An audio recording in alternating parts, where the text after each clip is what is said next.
It is okay to eat something without measuring it. Hey everyone, welcome back to my channel. In today's video, I'll be talking about Bright Line Eating by Susan Pierce Thompson. If you haven't already, hit the subscribe button, and don't forget to check out my resources below. If you want to speak with me, there is also a link in the box. I read Bright Line Eating several years ago. I don't know how I heard about it, but some of the people that I work with have read it. Some of the people who send me emails say they've done Bright Line Eating. And the last time I checked, it had several thousand reviews or ratings on Amazon. And those ratings are pretty high too. So some people are doing well on Bright Line Eating. I have the electronic book.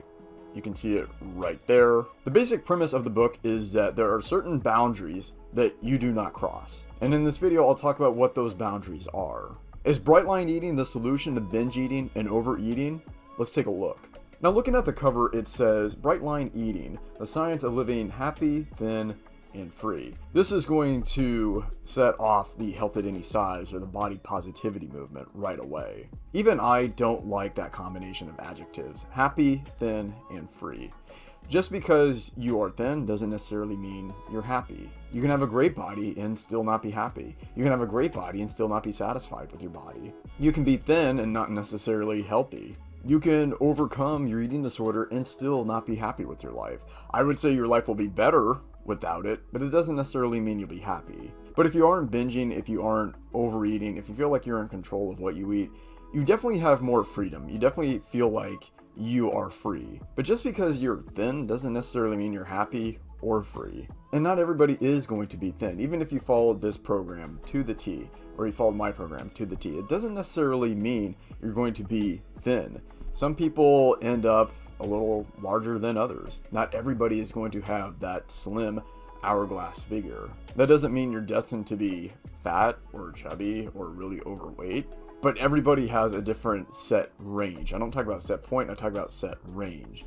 Some people will be thin, others won't. So what are these unambiguous boundaries that you don't cross? What are these bright lines? Well, there's 4 of them that Thompson mentions in her book. The first one is sugar, the next one is flour, the next one is meals, the next one is quantities. She says you should never eat sugar, you should never eat anything with flour.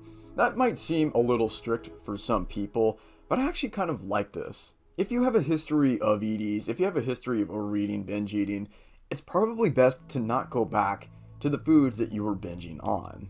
And for many people, those are foods that contain sugar or flour. Obviously, there are some exceptions to that. For example, I used to binge on peanut butter. A lot of people binge on peanut butter. There's no flour, there's no sugar, or at least very little. So it's like, okay, if I'm binging on peanut butter, but there's no sugar or flour, is that okay? Well, that's where the next bright line comes in, and that's quantities. She's not a big fan of grazing, and neither am I. That's a habit that even I'm trying to get rid of. She believes in 3 main meals a day, maybe a snack between those meals. But for some people, grazing turns into an all-day binge. Like they start eating and then they never really stop. So they start at, I don't know, 9 in the morning, and then it's like 8 o'clock at night, and they're still eating, they're still grazing. So Thompson says no more of that. She's also not a big fan of large quantities, obviously.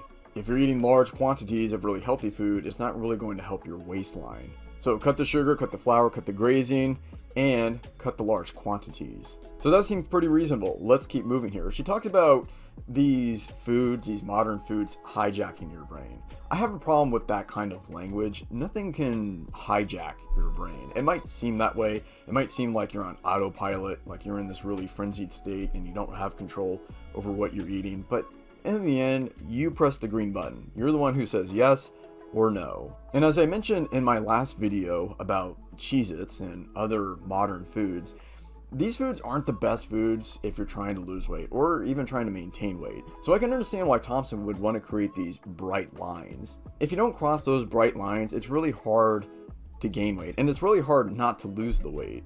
If you're in recovery, I think the best thing is to avoid these highly processed, highly manufactured, highly palatable foods.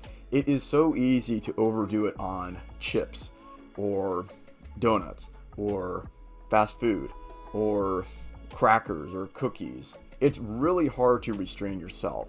Not impossible if you're self-aware and you know what you're doing and you're paying attention.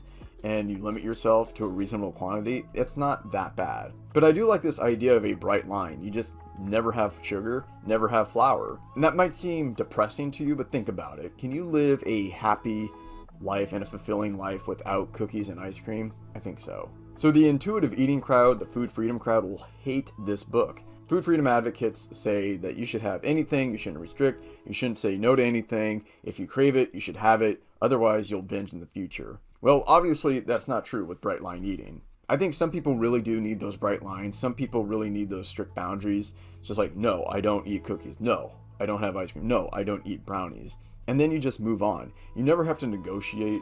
You never have to say, well, maybe this time. You never have to think about it. That's the cool thing about it, is that you don't eat it and you never eat it. And if you never eat it, you don't have to worry about it. What you don't consume can't hurt you. If you don't like the idea of a very strict rule of a bright line and you can't fathom never having ice cream for the rest of your life, this book might not work for you. But personally, I lean this way more than I lean towards food freedom. If you have a history of binging on foods that have a lot of flour and a lot of added sugar, maybe it's best to never go back. Thompson also talks about her history in the 12-step programs. I'm not a big fan of 12-step programs. I don't think there is a defined number of steps that you need to take to end an addiction or to stop overeating. At one point, Thompson mentions that she was in this 12-step program and she was spending up to 20 hours a week on this program. I don't know what she was doing for 20 hours a week, but if you're in a 12-step program and it's turning into a part-time job, it's probably not a good solution. So she did 12-step programs, and I think she made some progress in there, but then out of that, she developed this idea of bright lines, and that's what she's teaching people around the world. She goes into the brain and how it works and talks about dopamine and leptin and all these hormones, and yes, that's all true. You need to have high levels of leptin to feel satisfied, and if you're constantly eating these high reward foods, these really stimulating foods, you're going to be chasing dopamine a lot. There's a lot of misconceptions about dopamine. Dopamine makes you move. It's the endorphins and the opioids that make you feel really good. Dopamine creates the anticipation. So when you're really excited, you're in that agitated state and you're thinking about that next episode and you're thinking about all the food that you're going to have and you can't think about anything else, that's dopamine. It's when you are on the way to your preferred grocery store or your preferred fast food restaurant to get your next fix, that's dopamine driving you. Dopamine is motivating you. It is pushing you in that direction. But it isn't dopamine that makes you feel good. Two different things. Another thing I like about this book is that it places less emphasis on emotions and more emphasis on cues and stimuli. In some ways, we are like lesser mammals, like rats. We get a cue, we get an idea, we get a thought, and one thing leads to another. Every binge begins with ideation, meaning you think about it and you decide that is the best course of action. That is what you want to do. That could be some cue in the environment. You could be passing a Krispy Kreme and it says hot donuts, fresh, something like that. Or it could be an ad, or it could be something in your life, or it could just be a thought. That's all it takes sometimes. It starts with that cue. Then we move our bodies in certain ways. We pursue the food, we pursue the reward, we obtain it, we feel good, and the cycle repeats itself. The truth is, we're all emotional eaters, and we all will be. It's just a difference of degree. If you are having birthday cake at a birthday party, you are not a physiological eater at that point. You are an emotional eater. If you are eating something for a celebration, that is emotional eating. If you're eating something because it makes you feel good and it helps you escape, that is emotional eating. Nobody is purely physiological. Nobody. Okay, another thing that I like, she writes in her book, you will never get to your goal weight by trying to love yourself more or by working on self-acceptance. I totally agree with this. I think this is such a waste of time for a lot of people. They're so focused on loving themselves, and I'm just going to look in the mirror and pretend that I like myself, and I'm going to say that I love myself, and I'm going to say great things about myself, and I'm going to have all of these self-affirmations in the morning. I guess there is room for that. I don't really teach that. That wasn't part of my recovery, and I think it's a distraction. The real issue is you are consuming highly rewarding food in excessive quantities, and the question is, why are you doing it? And how do you stop? Saying I love myself 1,000 times is not going to fix the problem. Another thing I like is one of her tips. She says that when you are starting a bright line program, when you start a weight loss journey, weigh yourself less frequently at first, and as weight loss gets slower towards the end, then you should weigh yourself more frequently. When you're trying to lose those final few pounds, it's harder than those first few pounds because you've lost weight, you're not burning as much, so you have to be a little more diligent. I actually think that's a good regimen, a good schedule. And yes, I think it's okay to weigh yourself even during recovery. It's okay to have a weight loss goal even when you're in recovery. However, I will say recovery should be your number one priority and focus on your behaviors more and less on the weight. So that's what I like. What don't I like about this book? There were several things in the later chapters about how to live the bright line lifestyle that concern me. She's a big fan of weighing food. I think there is room for weighing food. I have a digital scale myself. Here's my scale, okay, Ozeri. I've had this for about 5 years. I can weigh things in ounces, I can weigh things in grams. Usually I use grams because it's 0 to 100. But there is use for this. But I remember in my orthorexic days, I would use this religiously. I weighed everything. I weighed Brussels sprouts, I weighed peppers, I weighed carrots, I weighed everything. And it took a lot of time, and I don't think it really improved my results. I don't think I was healthier because I used this religiously. Here is her advice about following the bright line diet when you're traveling. There are two main approaches to doing this. The first is to weigh and measure all your food before you go and to pack each individual meal into its own Tupperware container. This works best on a road trip when you can bring a big cooler into your car. When you're at the hotel, you can wheel it down the hall and replenish the ice from the ice machine, then use the drain nozzle to drain in the bathtub as the ice melts. When flying, bring your food in the original packaging, not weighed or measured yet, and then bring your digital food scale, plus some travel containers. You can weigh it all when you get there. Okay, let's stop right here. You should not bring your food scale everywhere you go. If you're at a conference, if you were traveling, if you were driving, it is okay if you eat 0.2 ounces more than what you're supposed to. This is the complete opposite of intuitive eating. Intuitive eating is like throw out the scale, never use it again. She is obsessive with the scale. It is okay to eat something without measuring it. So she's actively promoting orthorexic behaviors. This is abnormal, it's weird, and you don't need to do it. She recommends that when you are following your meal plan, that you weigh all of your vegetables to the nearest tenth of an ounce. Why does it matter if you have 5.1 ounces of broccoli versus 5 ounces of broccoli? In the end, it doesn't really matter. And I think this can lead to a lot of obsessive behavior, a lot of unnecessary fixation on how much you're eating. Here's your recommendation for restaurants. I also had to start taking my scale with me into restaurants, even in my hometown. It may feel weird at first, but I promise you no one is looking. Okay, I'm sorry, but that is weird. I don't care if you're in your hometown where people might know you, or you're in a hotel 2,000 miles away. It doesn't matter. This is weird. If you bring a scale into a restaurant and you weigh the food, that's weird. And you know what? It's completely unnecessary. You should have an intuitive sense of density. This to me is a lot easier to understand. If they bring you hot bread and a basket, you know that's going to have more than the salad. If the salad is drenched in a dressing, you know that there's probably a lot of fat in that dressing. If you're in a restaurant, you can be damn sure that it probably has more calories, more fat, and more sugar than what you estimate. And if you're not comfortable with that, then moderate the portion. Even when I was very orthorexic, I never brought a scale into the restaurant. This is borderline absurd. She also has great advice for the holidays. If you're on the maintenance food plan and you get grain with your meal, weigh out some mashed potatoes or wild rice. If you're going to feel awkward bringing your scale to your host's house, treat it like a restaurant meal and eyeball your portions. If you're with family and they all know you're on the bright light eating program, bring your scale and use it. It will give you peace. Oh man. Why don't you just eyeball your portions wherever you are? If you're comfortable bringing a scale and using it in front of your family and using it in your favorite restaurant in your hometown, why would you not bring it to your friend's house or the host's house?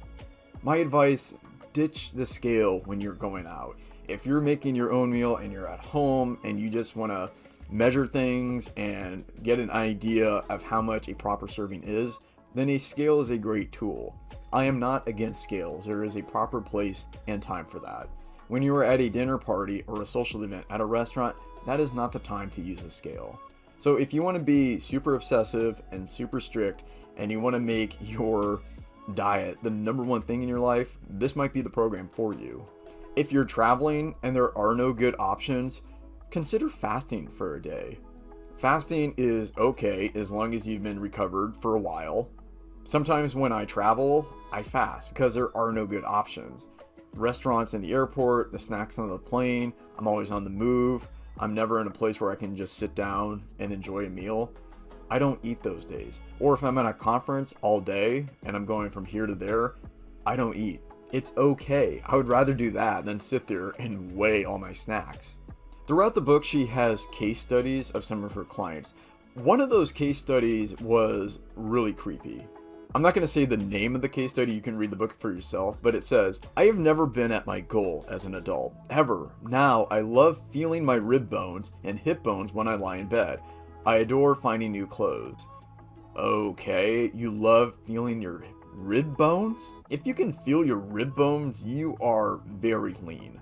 In fact, you're probably too lean. And if you enjoy feeling all your bones, you've probably lost a little too much.